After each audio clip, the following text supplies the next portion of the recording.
अस्सलामु अलैकुम व रहमतुल्लाहि व बरकातहू। बिस्मिल्लाहिर्रहमानिर्रहीम।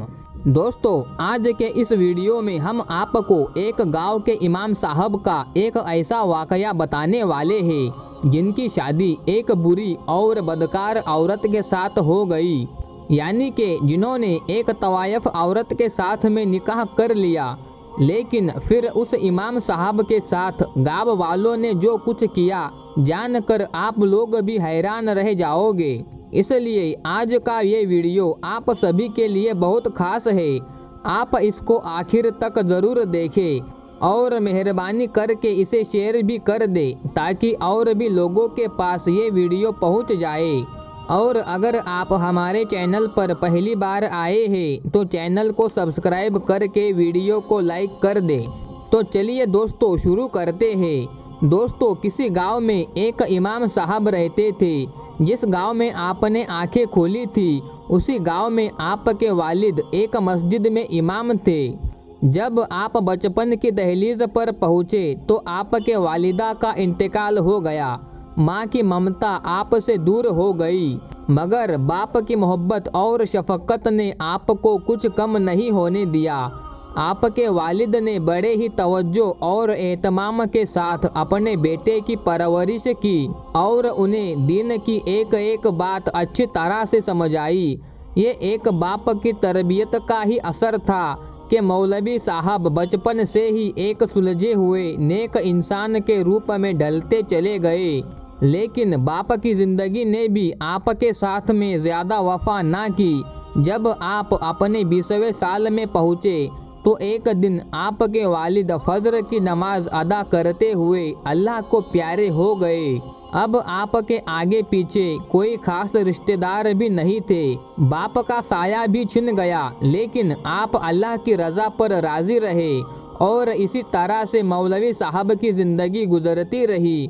लेकिन कभी भी कोई शिकवा अपने लबों पर न आने दिया और दूसरी तरफ गांव के लोगों ने भी आपको बेआसरा ना होने दिया, क्योंकि आप एक नेक शख्सियत थे, आपके अच्छे अखलाक थे। बस इसी वजह से गांव के ज़मींदार ने भी आपका खूब साथ दिया और फिर एक दिन आपको उसी मस्जिद का इमाम बना दिया गया जिसमें आपके वालिद साहब इमामत किया करते थे। अब मौलवी साहब बच्चों को कुरान पाक पढ़ाते और मस्जिद में नमाज भी पढ़ाते और इस तरह से फिर बहुत ही कम वक्त में आपकी शराफत और पाकीज़गी देखकर गांव के लोग मौलवी साहब की बहुत इज्जत और कद्र करने लगे।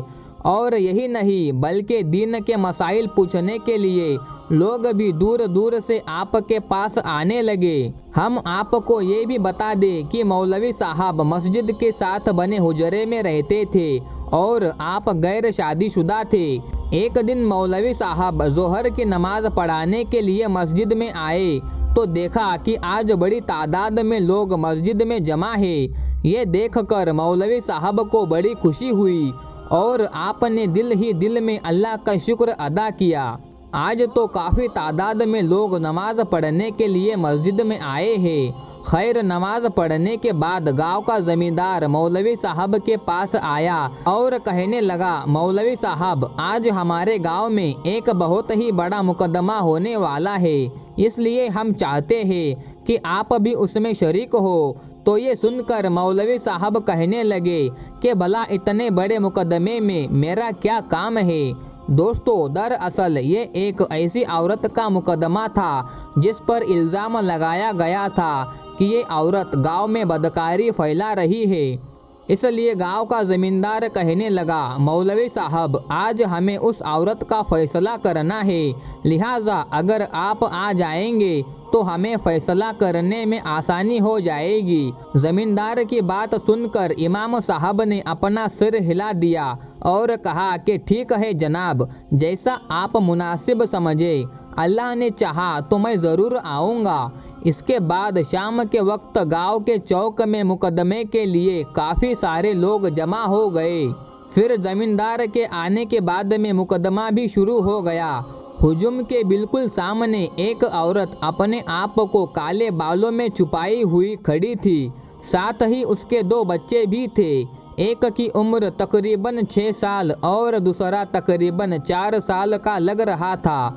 दोनों की शक्ल से गुर्बत जाहिर हो रही थी। फिर जमींदार ने कड़क आवाज में औरत से मुखातिब होकर कहा, ऐ औरत, तुम पर इल्ज़ाम है कि तुम गांव में बदकारी फैला रही हो और तुम पिछले कई दिनों से ये काम कर रही हो। क्या तुम अपनी सफाई में कुछ कहना चाहती हो? जमींदार के सवाल पर उस औरत की आंखों में आंसू की नदियाँ शुरू हो गई। इतने में ही औरत के करीब बैठा हुआ एक आदमी कहने लगा, बस कर, ये मगरमच्छ के आंसू मत बहा। तेरे घर में काफ़ी बार गांव के लोगों ने अजनबी मर्दों को आते हुए देखा है। बस अब तुम अपनी फिक्र मनाओ कि तुम्हारे साथ में क्या होने वाला है। इसके बाद गांव के जमींदार ने उस औरत से कहा कि देखो, तुम पर ये जो इल्ज़ाम लगा है ये किसी एक शख्स ने नहीं लगाया, बल्कि गांव के दर्जनों लोगों ने लगाया है। और तुम्हें पता है कि इतनी बड़ी तादाद में लोग झूठ नहीं बोल सकते। फिर भी अगर तुम अपनी सफाई में कुछ कहना चाहती हो तो खुलकर कहो। ये सुनकर फिर उस औरत ने अपना सर झुकाते हुए जवाब दिया कि लोग ठीक कहते हैं, मैं एक तवायफ हूँ, मैं एक बदकार औरत हूँ, इसलिए मुझे मार डाले और साथ ही मेरे बच्चों को भी मार दे। इतना कहकर फिर वो औरत अपने बच्चों को गले लगाकर ज़ारो कतार रोने लगी। बच्चे भी माँ को देखकर तड़प तड़प कर रोने लगे। ये सुनकर फिर जमींदार ने कहा कि देखो, हमारे हाथ में मौत का फैसला नहीं है और ना ही हमारे पास में ये इख्तियार है और ना ही हम किसी कानून को अपने हाथ में लेंगे। लेकिन तुम अपने मुंह से अपने ऊपर लगने वाले इल्ज़ाम का इकरार कर रही हो। तुम खुद ही कह रही हो कि तुम एक बदकार औरत हो, एक तवायफ हो, इसलिए तुम्हारा फैसला तो होगा और तुम्हें सज़ा भी मिलेगी और तुम्हें और तुम्हारे बच्चों को ये भुगतना पड़ेगा। इसके बाद जमींदार ने पूरे हुजूम पर एक नज़र डाली। फिर एक आदमी को अपने पास बुलाया और उससे पूछा कि क्या यहाँ पर गांव के मौलवी साहब आ चुके हैं। तो इस पर उस आदमी ने बताया कि जी हाँ, मौलवी साहब आ चुके हैं। फिर जमींदार ने मौलवी साहब को अपने पास बुलाया और कहा कि मौलवी साहब, आपने यकीनी तौर पर सारा मामला तो सुन लिया होगा, अब आपकी इस बारे में क्या राय है? तो ये सुनकर मौलवी साहब ने कहा कि जी हाँ, मैंने सारी बातें सुन ली। जो इल्ज़ाम इस औरत पर लगाया है वो भी, और जो जवाब इस औरत ने दिया है वो भी, मैंने सब कुछ सुन लिया है। फिर जमींदार ने पूछा, तो मौलवी साहब, आपकी क्या राय है? तो इस पर मौलवी साहब ने कहा, अब इस औरत के साथ में वही सलूक किया जाए जो इंसाफ का तकाजा है, वरना आपको पता है कि कल कयामत के दिन इंसाफ ना करने वालों के लिए दर्दनाक अजाब है। इसके साथ ही मौलवी साहब ने जमींदार से ये भी कहा कि क्या सज़ा देने से पहले आपने इस औरत से पूछा है कि उसने ये धंधा क्यों इख्तियार किया है, यानी कि इसने उस काम को क्यों पकड़ा है? तो इस पर ज़मींदार ने सख्त लहजे में कहा कि हमें इससे कोई गरज नहीं। इमाम साहब, इसने ये धंधा क्यों पकड़ा? हमें तो सिर्फ इसका जुर्म देखकर फैसला करना है।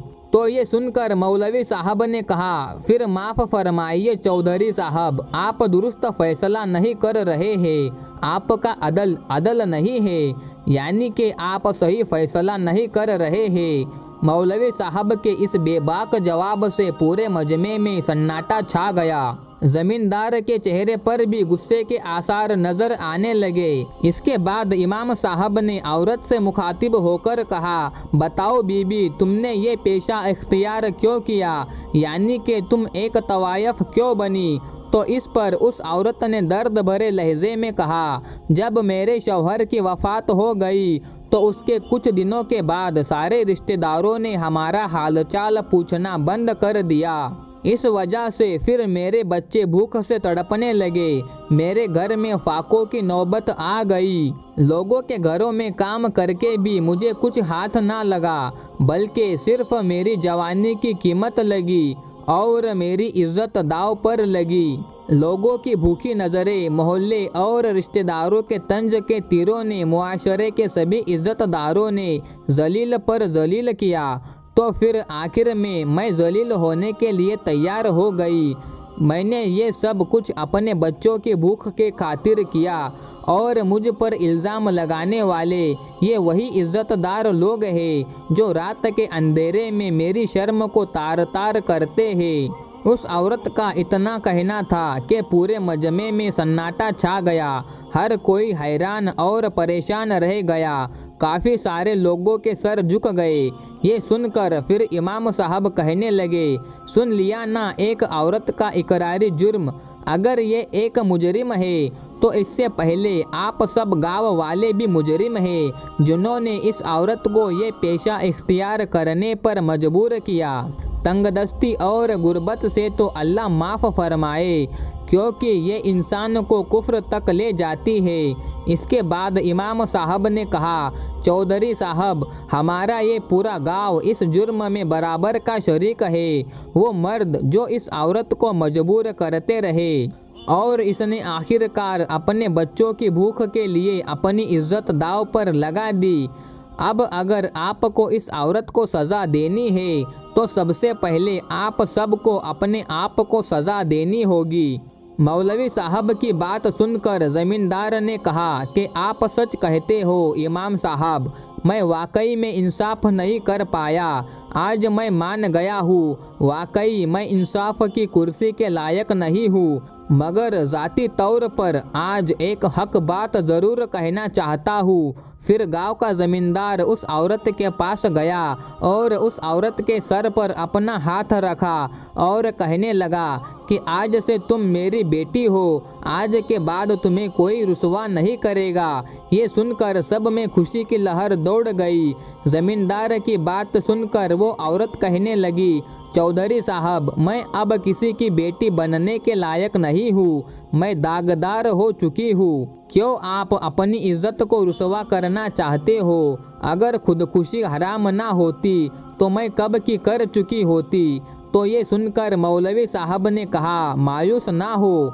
अल्लाह पाक जब अपने किसी बंदे पर करम और फजल वाला मामला फरमाता है तो बड़े से बड़ा गुनाह भी अल्लाह माफ़ फरमा देता है। अल्लाह की रहमत अनमोल है, इसलिए आप भी अल्लाह से सच्ची तौबा कर ले।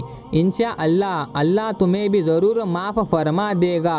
और आज मैं आपके वालिद साहब यानी के गांव के ज़मींदार की तवज्जो से आपको निकाह का पैगाम देता हूँ। अगर आप रजामंद है तो मैं फौरी तौर पर आपको अपनी बीवी बनाने के लिए तैयार हूँ। इमाम साहब के कहने की देर थी कि मजमे में सबने सदाएं बुलंद कर दी। सब लोग कहने लगे कि अगर सब इंसान ज़मीन पर ऐसे हो जाए तो फिर शायद कोई भी औरत तवायफ ना बने, हर कोई इज्जत से अपने घर में रहे। इसके बाद ज़मींदार ने उस औरत के करीब जाकर कहा, बस बेटी, अब अपने घर जाओ, मैं तुम्हारी कोई भी बात नहीं सुनूंगा। बस कल तुम अपने घर से रुखसत होने वाली हो। दोस्तों, इसके बाद दूसरे ही दिन सादगी के साथ मौलवी साहब के साथ इस औरत का निकाह हो गया। मौलवी साहब ने अल्लाह का शुक्र अदा किया जिसने एक बड़े इम्तिहान में इस इमामत को पास कर लिया। अब गांव वालों के दिलों में भी इमाम साहब की इज्जत पहले से भी ज़्यादा बढ़ गई और वो औरत जिसका निकाह मौलवी साहब के साथ में हुआ, वो औरत शर्मो हया का पैकर बन गई। अब घंटों घंटों तक वो सजदों में पड़ी रहती और अल्लाह से तौबा करती रहती और अल्लाह का शुक्र अदा करती। याद रखें, अल्लाह किसी को नेक हिदायत देता है तो इसी तरह से देता है। हमने देखा जो एक तवायफ थी, लेकिन अल्लाह ताला ने उसे एक नेक इंसान के हवाले कर दिया। सच में इंसान के गुनाह कितने ही बड़े क्यों ना हो, मगर अल्लाह ताला की रहमत इंसान की सोच से भी कहीं ज़्यादा बड़ी है। अल्लाह से दुआ है अल्लाह पाक हम सब को भी नेक बनाए और सही और सीधे रास्ते पर चलने की तौफीक अता फरमाए। आमीन, अल्लाहुम्मा आमीन। एक बार आप भी कमेंट बॉक्स में आमीन ज़रूर लिख दे। आपका वीडियो देखने के लिए बहुत बहुत शुक्रिया। मिलते हैं फिर किसी नई वीडियो के साथ, तब तक के लिए अस्सलामु अलैकुम व रहमतुल्लाहि व बरकातहू। अल्लाह हाफिज़।